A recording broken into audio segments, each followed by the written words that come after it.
Alright, let's start it up. We are back in the game of Deceive Inc. We're playing Sasori here today.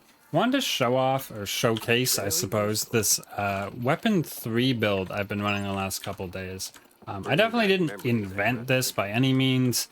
It's just something I've been using the last little bit and wanted to showcase. So it's weapon 3, expertise 3, and passive 1. And well, let's do a usual kind of drill down into it. Was kind of hoping she would walk all the way to the blue door, but that's kind of a pipe dream. I hear a keycard in there and everything. Alright, so if you've never seen Sasori before, we kind of get 2 weapons in one. Our left click here is a straight up just needles we get to throw. Okay, I thought I saw someone else trying to make their way in, but guess not. We do need a lot of intel in this room, but this room has a lot of drawers. So the needles do 7 to the body and 10 to the head. Not a ton of damage. We do get to throw them at 3 per second, which is actually a lot per second. But even if you're landing all headshots, 30 damage a second is not it's not enough in this game. So we have to talk about the weapon gimmick, as I've taken to calling it. Seemed like a pretty good word for what it is. So the needles, not the sword part, just the needles, get bonus damage based on the number of debuffs the person you're hitting has. Oh, I guess unlocking the vault terminal reset my hack because I literally wasn't touching my mouse when that happened. Okay, game's going to phase 2. We might hang outside the vault and get... No, we won't. We're not gonna, for a reason I'll explain on the way. We're gonna go downstairs, we're gonna get a blue, and we're gonna get to the vault with very little stuff. But let's finish this. So the debuff bonus damage is either 5 or 6 based on kind of rounding, basically. It's either 5 or 6, but it depends on how the game rounds it, because the internal number is like 5 and some. So once you stack debuffs and you're stacking that 5 plus a little bit, it'll round up to 6 sometimes. So that's how that 5 or 6 works. So kind of interesting. But let's talk about the sword, and we'll hopefully see this all come together nicely. If I must. So our sword here does 15 damage. It's a little chef's knife, but weirdly it actually has the longest range of all of Sasori's swords, a full 4 meters, where the other 2 swords only have actually 3.5 meter ranges, even though they're a katana and a short sword, and this is a kitchen knife. They don't go as far. So the sword does 15 damage. It does come out very quickly and has very little cooldown. All the swords have a sword cooldown, preventing you from just spamming it. So it has the shortest sword cooldown and also gives slow. I was kind of hoping someone was going through a purple door, though we probably want the other one, to be honest. That's where my lucky printer is. Time to work. But we might just have to hack. I might just open this printer. Yeah, let's get this printer, because there's a 4 there and not a 4 there, but sometimes there is. There we go. So the slow is our first debuff that's given by the sword. It slows whoever we hit by, I believe it's 40%, just allows us to really land those shots. But for our weapon 3, it also gives us that bonus damage, the first instance of that bonus damage. I'm just gonna jump this because I'm in a bit of a hurry to get intel before, like, I need 8 to get through the next door, even if I have that key card. Jeez, we didn't even get it. We got 4. Doors. Much obliged. Well, this is a bit not great. We need through one of these doors. That one just opened. Maybe I should hang out near that one. Unfortunate. Do we have to go back downstairs? This is the problem with what I chose to do. Anyway, this gives us a chance to talk about our expertise and pick up some bombs, apparently. The expertise, though, drops a bomb, a poison bomb even, which poisons everyone in a small AoE around you, and then also does 5 damage to them. It comes out really quickly, which is nice and why I like it, but it is kind of a small AoE. So you do gotta be fairly close to the person Poison being our second debuff prevents them from healing and interacting with some things. So they can't heal, they can't pick up health packs or health vials along with some other stuff, or hack or open doors that require hacking. So that's actually our second debuff, so another +5 or 6 damage for that. All right, let's get the package. I thought I saw intel, but I didn't. Let's just get the package with 2. As we finish off talking about our passive here does give us trace on any target we've poisoned. So once we drop that poison bomb, we get that trace, which is our third debuff, allowing us to see whoever we traced through the wall. All right, I didn't see anyone. Been a weird game, but at least I got to say all the things about the weapon loadout. So we kind of cap out at about 3 debuffs. We get the slow from the sword, the poison from the bomb, and the trace from the passive. Gives us our 3, which I believe works out to be +16 with all the things that round. +16 damage to our needles. So that's 7 base plus the 16. So pretty good, actually. And that's, again, 3 per second. I'm running the shield here. You can run a gadget for another debuff, but I think we've covered all the debuffs that we can get out of gadgets. Goo pods give slow, but they're not a ton more range than the sword is, unless you kind of, I don't know. You probably could use them a little more than the sword. The drone gives trace like our passive does, and you could use that. We can go outside here is usually good for intel. I'm just trying to get intel at this point. So the drone gives us range trace, where our passive is linked to our expertise, which is fairly short range. One of the downsides of this, and why we came to get the package early, is we're really good at the ambush. If we can lead with the sword into bomb, just getting all those debuffs stacked, and the slow allowing us to land some headshots, we do really good. But unfortunately, if we get ambushed, and one of the reasons I brought the shield is because if we do, where'd the madam go? There's now just a Sasori. If we do need, if we do get ambushed and we're at a bit of a range disadvantage, hopefully the shield will make up for that. That's kind of the goal with it there, and why I chose it here. And I always take the bounce pad because when the mobility comes in handy, it's really handy. And yeah. But that's why, even though we didn't have much, I chose to come and get the package, which we did end up getting, which is nice. Yeah, what are we looking at? That is the madam. I saw Doug move weird, and it is actually the madam there. She probably marked someone. Let's have the shield out because she knows. Run at her. Bomb for the trace. Miss everything. All right. Make sure we're healing up here. That was not great at all. I'm getting... the reason we moved away quickly is because I wanted to heal before Sasori came in. And it looks like he's respecting the distance, allowing us to fill out our chip set even. And, well, we can play around one Sasori. We're also getting our expertise back. Also really important because 2 of our debuffs are linked to that. I was trying to bait him that way, but he is not falling for it. So we'll probably actually go that way. But once again, more intel. I'm really intel hungry here, apparently. Oh, he did get baited that way a little bit, just a little late. A watched pot never boils. I don't want to be a technician, also. Standards are much lower since I retired. Okay, so I think it's a 1v1. At least that's how we're going to play for a little bit till I'm proven wrong.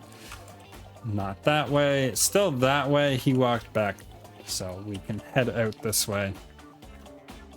Hopefully, we do want to lead with the sword. I didn't against the madam. We did kind of abuse the handheld shield there to get in range, but that's exactly why we took it. So even though I'm not happy about it, it did do its job. Yeah, there was somebody had kind of escaped through the area there. Oh boy. Becoming one with the All right.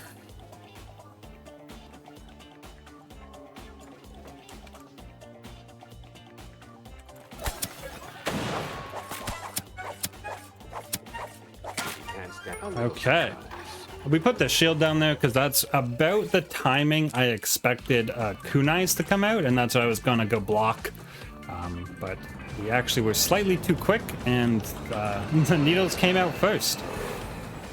So, I mean, kind of an interesting game there. A lot of me trying to play around with the pings in the package and single people out.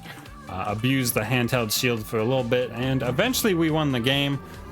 Not some of our best work. I've had some really cool kills with this build, and this didn't really showcase them all that well. We'll do a game 2 where hopefully we get some of those cool ones, or I might even, if I'm feeling really like some editing, might cut some clips in either between game or after game 2, because I've done some really neat kills with this loadout, and neither of those really qualified. So let's see what happens in game 2, and well, we'll see you there. All right, welcome back to our game 2 of our Sasori Weapon 3 showcase.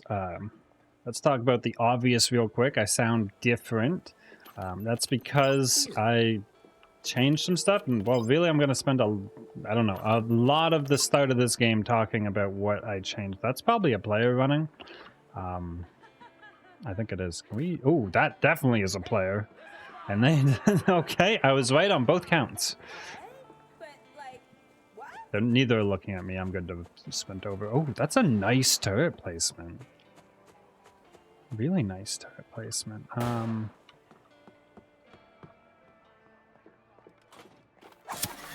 Really? I thought this was the Larson. Alright, let's talk about me for a second.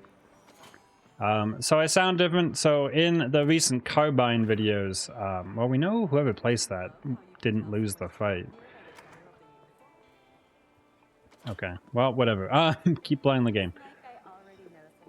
So in the recent couple videos on the various carbines in the game, In times of uncertainty, get upgrades first. I'm so sus of what is happening. So there was this weird rattle in the background. It's been in a couple of the videos, but it really came to a head in that video. There's something happening over there.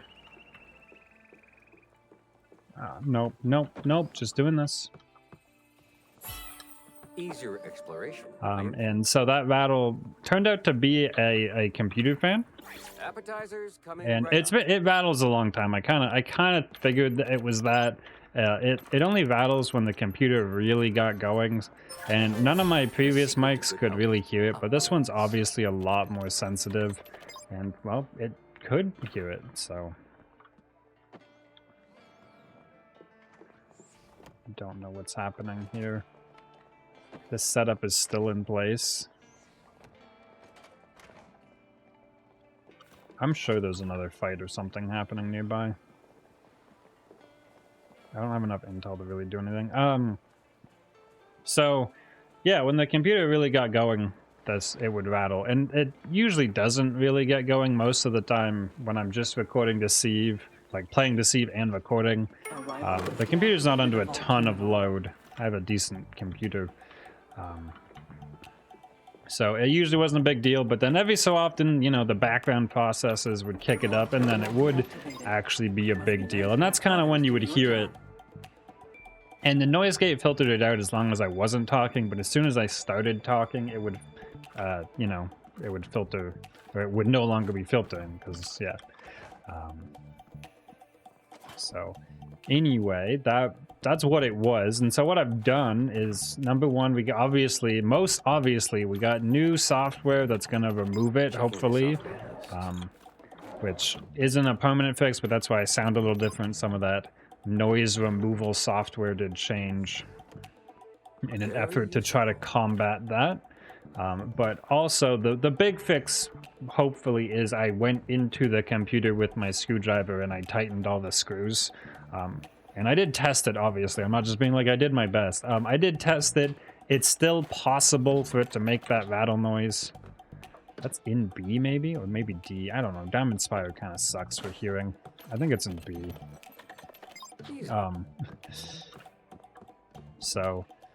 I did tighten everything. I did test it. It's still possible that that rattle could come up, but if it does, it should be quieter, and it should only happen when the computer's under like the strongest load I was able to put it under for testing. Like, it shouldn't come up while we're just recording. So functionally, we should never hear it, and if we ever do hear it, hopefully the new, or if it ever does get picked up by the mic, the new software should catch it.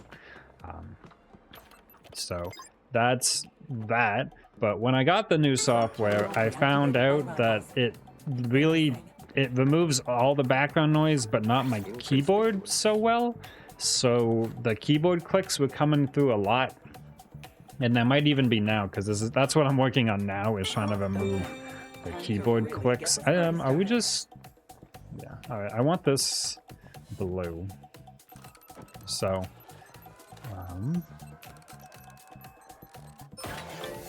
In times The of heck? uncertainty, get upgrades. What was that shot at? Anyway. So I've done a lot of physical things. I've moved the mic closer to my mouth and turned down the gain, along with moved the keyboard basically as far away from the mic as I can and still like reach it comfortably, which is definitely going to affect gameplay a little bit. So, but yeah, so hopefully you can't hear that. If you can, I apologize. We're still working on it. I had a backlog of videos to like upload, and we've burned through like all of them trying to get this fixed. I know it sounds like I haven't done a ton, but there's been a lot of investigating and trying to figure stuff out. I don't, didn't/don't know audio stuff well. So it was basically just research a lot and then figure it out. So that's what I had to do.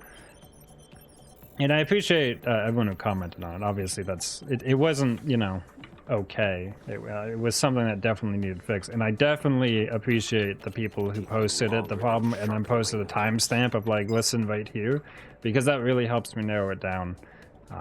So hopefully this sounds better, and you can't hear me mashing my keys, which I just did as basically louder than I ever should, so you might have heard that. But anything quieter than that better not be coming through. So that's all that happened here, and hopefully it's good now. I'm gonna sound a little different, and honestly I kind of don't like it as much, but if this is what gets the better sound quality, then I'll live with it, I guess.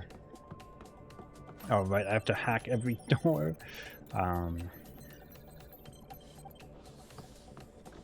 So yeah, that's it. Nothing real eventful has happened to us this game, although we saw some cool stuff at the beginning, and we heard another fight at the, midpoint? I don't know. So, yeah, just doing my normal thing. Unfortunately, I'll probably upload this if we, do decently well here as a game 2, because A, I really need to finish this video, because it's been too long.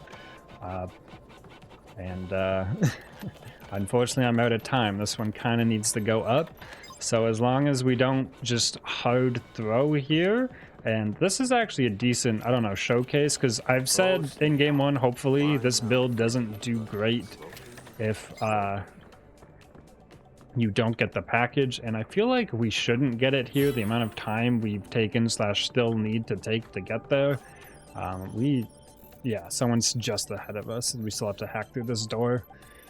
So we shouldn't get our hands on it, and we're going to have to play that way. But we might be able to catch up to them. They have to hack the thing. Even if we can't catch up to them, we do get... Are you going in? Is it you?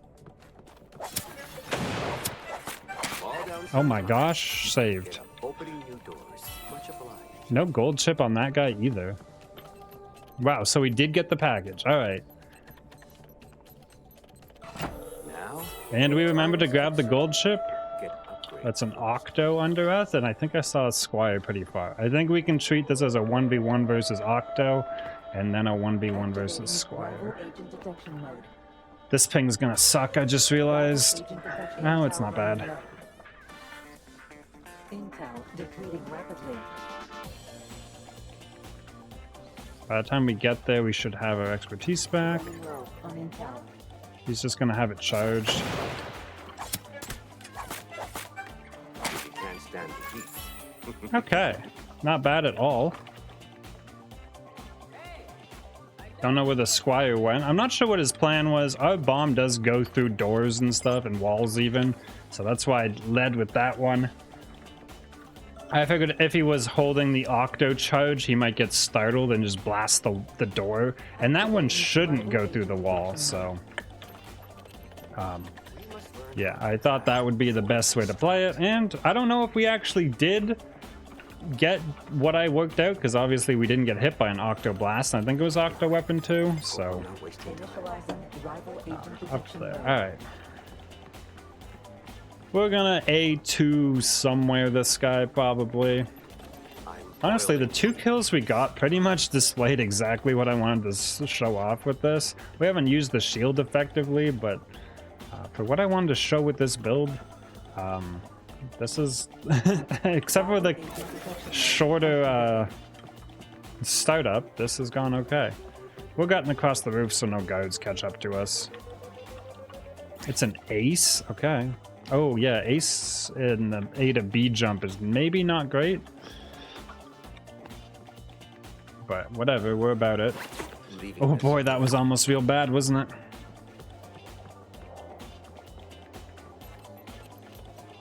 Oh boy, okay. Is it an ace?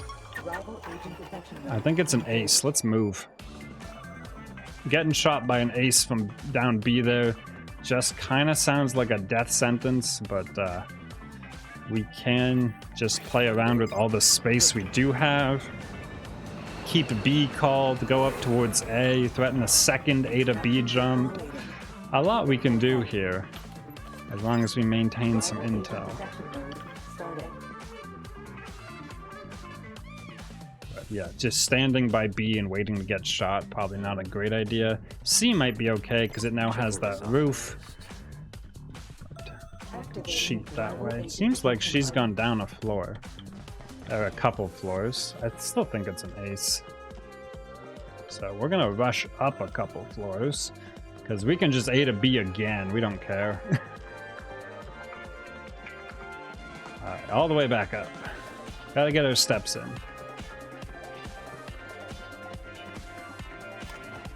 Rival agent detection mode engaged. I don't see them. Rival agent detection mode. Not my usual style. This is kind of weird. Rival agent detection. Oh, they are following. Oh boy. Alright, let's be... Intel depleting rapidly. I don't mind that. Unfortunately, we spawned here, so there's no intel. Running low. Other than that, we're not in a bad spot.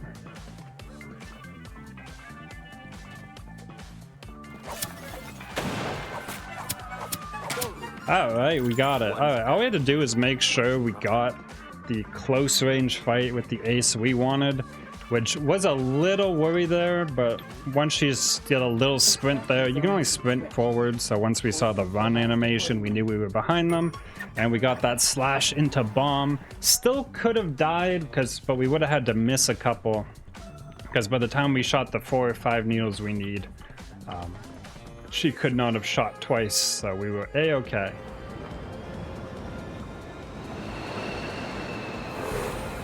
Alright.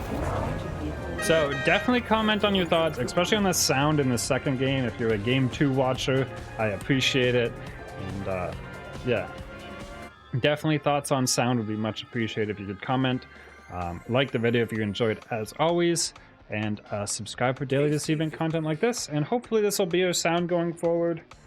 There might still be some to do if we're hearing keyboard noise, but it'll be hopefully something like this, because I've spent enough time looking into this that it should be good. And, well, we'll see, and I appreciate people's feedback. And well, I'll see you in the next video.